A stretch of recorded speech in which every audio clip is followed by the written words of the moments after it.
যদি যেদিন সাইদি সাহেবকে গ্রেফতার করা হয়েছিল সেই দিন যদি দল মত নির্বিশেষে সমস্ত আলেম এবং তৌহিদি জনতা স্কুল থেকে কলেজ থেকে মাদ্রাসা থেকে মসজিদ থেকে তার পক্ষে দাঁড়াতো, কোন তাগুতের ক্ষমতা ছিল না সাইদিকে গ্রেফতার করা। কিন্তু তারা সাইদিকে গ্রেফতার করে যখন সাহস পাইল তখন তারা পর্যায়ক্রমে আরো মামুনুল হককে গ্রেফতার করলো, হেফাজতের নেতাকে গ্রেফতার করলো, জসিমউদ্দিন রহমানকে গ্রেফতার করলো।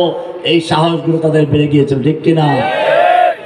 আবার যদি কোনো সময় কোন আলেমের বিরুদ্ধে কোন পদক্ষেপ আসে, আমি জিজ্ঞেস করতে চাই, বুকের তাজা রক্ত ঢেলে দিয়ে কে কে ময়দানে মজুর হতে পারবে?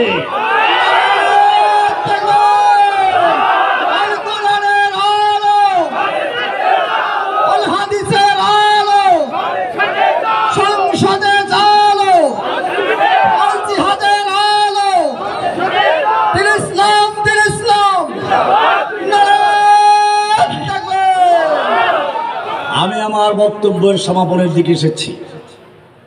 এতক্ষণ যে আলোচনা করেছি তার মূল বক্তব্য ছিল তাওহীদ। মূল বক্তব্য ছিল কি? এটাই ছিল সাহাবীদের কাজ, এটাই তোমাদের দায়িত্ব, তোমাদের কর্মসূচি দেওয়া হচ্ছে। আল্লাহ রাব্বুল আলামিন, খুব খেয়াল করুন, আল্লাহর নবী যখন তাওহীদের দাওয়াত দিলেন, মক্কার কিছু লোক তার অনুসরণ করলো, ইসলাম কবুল করলো। আবু বকর, ওমর, ওসমান, হামজার মতো লোক তার সঙ্গে আছে। ইচ্ছে করলে রাতের অন্ধকারে সেই 360 মূর্তির কিছু মূর্তি ভাঙতে পারতেন কিনা? ভেঙেছিলেন? ভাঙেন নাই। কেন? এই মূর্তি ভেঙে লাভ নেই, আজকে মূর্তি ভাঙো, কালকে বানাবে।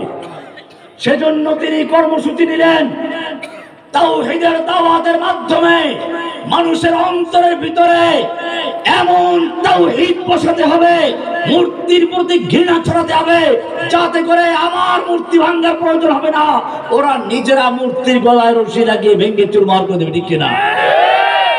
উলাইকা কাতাবা ফি কুলুবিহিমুল ঈমান, সাহাবায়ে কেরামদের অন্তরে ঈমানের বীজ রোপণ করা হলো। বীজ রোপণ করে কিসের বীজ? এখন আমাদের কাজ হচ্ছে প্রত্যেকটা পাড়ায় মহল্লায় প্রত্যেকের ভিতরে তাওহীদের বীজ রোপণ করে দেওয়া, লা ইলাহা ইল্লাল্লাহর মানে ক্লিয়ার করে দেওয়া। লা ইলাহা ইল্লাল্লাহর মানে এই নয় কোন বাতিলের সামনে মাথা নত করবে। লা ইলাহার মানে হচ্ছে এই মাথা নত হবে একমাত্র কার সামনে? মর্দে মুমিন বাতিল সে হরগিজ খৌফ কা सकता नहीं, सर कटा सकता है लेकिन सर झुका। আল্লাহর একটা নিয়ম আছে, আল্লাহ সাহায্য করেন কখন জানেন? যখন বান্দার ক্ষমতা শেষ পর্যায়ে চলে আসে, আর থাকে না। ইউসুফ আলাইহিস সালাতু ওয়াস সালামকে জোড়ায়েকা 7টা তলার উপরে নিয়ে তালা বন্ধ করে বলল, আসো। ইউসুফ বসে বসে তাসবিহ পড়ছিলেন? কি করছিলেন? কেন দৌড় দিলেন? সামনে তো দরজা বন্ধ। ইউসুফ শিক্ষা দিলেন,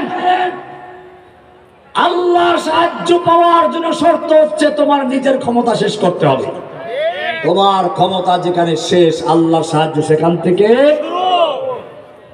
মুসা আলাইহিস সালাম ফেরাউনের বিরুদ্ধে যুদ্ধ করলেন, সামনে নদী, পিছনে ফেরাউনের বাহিনী, আর কোনো ক্ষমতা নেই। আল্লাহ বললেন, মুসা তোমার ক্ষমতা শেষ করেছো, এইবারে তোমার হাতে লাঠি মারো।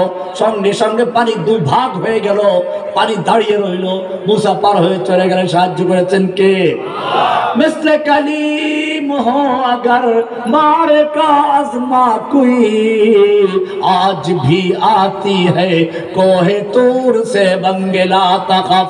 অমুসলিম জাতি সত্যিকার মুসার মতো তাওহীদ নিয়ে লা ইলাহা ইল্লাল্লাহকে সঙ্গে নিয়ে যদি মাঠে নামতে পারো, আল্লাহ ছাড়া কারো গোলামি করব না, আল্লাহ ছাড়া কারো আনুগত্য করব না, ব্যক্তি জীবনে না, পারিবারিক জীবনে না, সামাজিক জীবনে না, রাষ্ট্রীয় জীবনে না, ব্যাংকে না, আদালতে না, সব জায়গায় হুকুম মানব কার? এই তাওহীদ নিয়ে যদি নামতে পারো, এই কোরআনের আলো যদি সব জায়গায় জ্বালাতে পারো, এই কোরআনকে তাবিজ দেখার মধ্যে না নিয়ে যাও, এই কোরআনকে চিনির প্লেটে ধুয়ে ধুয়ে খাওয়ার মধ্যে না নিয়ে, কোরআন যদি রাজনীতি, কোরআনকে যদি শাসন সংবিধান বানাতে পারো, সাহায্য করা মালিক কে? ইব্রাহিমকে আগুনে নিক্ষেপ করা হচ্ছে, পুরা দুনিয়া দেখতে পাচ্ছে ইব্রাহিম আগুনে যাচ্ছে, আল্লাহ সাহায্য করছেন না। কেন? আল্লাহ দেখতে চান শেষ পর্যন্ত টিকে থাকে কিনা। যখন ইব্রাহিমকে আগুন নিক্ষেপ করা হয়ে গেল, আল্লাহ বলে, ইব্রাহিম তোমার ক্ষমতা যে পর্যন্ত ছিল সে পর্যন্ত তুমি তাওহীদের উপর অটল ছিলে, এখন তোমাকে আগুন নিক্ষেপ করা হয়েছে, তোমার কোনো ক্ষমতা নাই, আমার ক্ষমতা শুরু হচ্ছে, আমার সাহায্য শুরু হচ্ছে। কুলনা ইয়া নারু কুনি বারদাও ওয়া সালামান আলা ইব্রাহিম, ও আগুন ঠান্ডা হয়ে যাও। ঠান্ডা করা মালিক কে? আজ भी जो करे इब्राहिम का ईमान पैदा। একদিকে মুসলিম উম্মার এই অবস্থা, আর একদিকে যারা ইসলামকে ধরে রেখেছে তাদের আকীদা বিশ্বাস আরেক রকম। কেউ মাজার পূজারী, কেউ পীর পূজারী, কেউ দরগা পূজারী, কেউ দুর্গা পূজারী, কেউ তাবিজ ব্যবসায়ী। কোরআনটাকে এখন মানুষ বানিয়ে নিয়েছে তাবিজ লেখার একটা বই, আর রমজান মাসে খতম পড়ার জন্য একটা বই। আমি অনুরোধ করব ধৈর্য সহকারে বসুন। আমি তো সবসময় আসবো এরকম না। আজকের মাহফিল থেকে একটা দার্স হিসাবে, ক্লাস হিসাবে আপনারা মনে করে সকলে ধৈর্য সহ বসবেন। যারা দাঁড়িয়ে আছেন অনুরোধ করবো তারাও বসে যান। আমি তো দীর্ঘ 1 যুগ পর্যন্ত জেলে ছিলাম, অনেক কষ্ট করে আপনাদের কাছে এসেছি। আপনারা কি আমার জন্য কয়েক ঘন্টা কষ্ট করতে পারবেন না?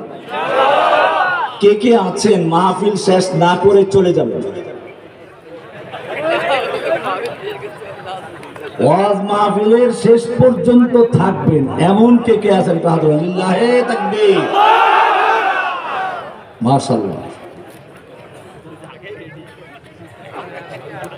আমাকে বিষয় দেওয়া হয়েছে তাওহীদ ও শিরক। তাওহীদ কি জিনিস? ইসলামের মূল ভিত্তি হচ্ছে তাওহীদ। যত নবী রাসূল দুনিয়াতে আগমন করেছেন সব নবীদের